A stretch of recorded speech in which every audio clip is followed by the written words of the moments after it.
Kam kënaqësinë që të shprehem këtu për fillimin e mëtejshëm të partneritetit strategjik ndërmjet Mbretërisë së Bashkuar dhe Shqipërisë, një partneritet që do të thellojë pra bashkëpunimin tonë në fushat e mbrojtjes së sigurisë, do të pengojë dhe frenojë migracionin e parregullt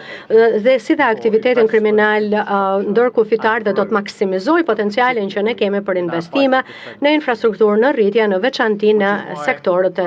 sektorin e mbrojtjes. Dhe për këtë arsye jam shumë i kënaqur gjithashtu që përpara jush mund të shprehem edhe për deklaratën tonë të përbashkët që ne kemi për bashkëpunimin pra në sektorin e mbrojtjes dhe do të punojmë së bashku për prodhimin dhe shitjen e automjeteve ushtarake. Pra një deklaratë e qëllimit, sepse do të thotë që ne dëshirojmë të fuqizojmë sigurinë kombëtare dhe inovacionin si dhe rritjen ekonomike të kombeve tona.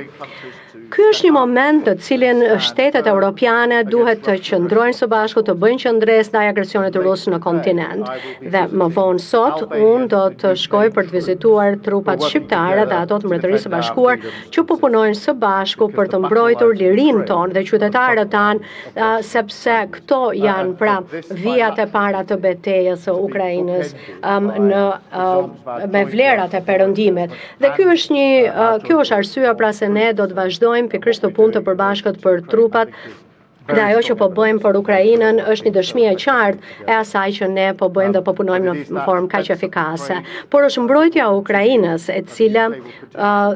do të vazhdojë të bëhet dhe ne do të vazhdojmë të udhëheqim me të gjitha përpjekjet tona. Ju jam shumë mirënjohës juve Shqipërisë për këtë partneritet kaq të fortë që ju keni treguar në këtë betejë tonën, duke treguar leadership në të gjithë botën, pra ju nesër do të mirëprisni të gjithë udhëheqësit që do të vinë për komunitetin politik evropian,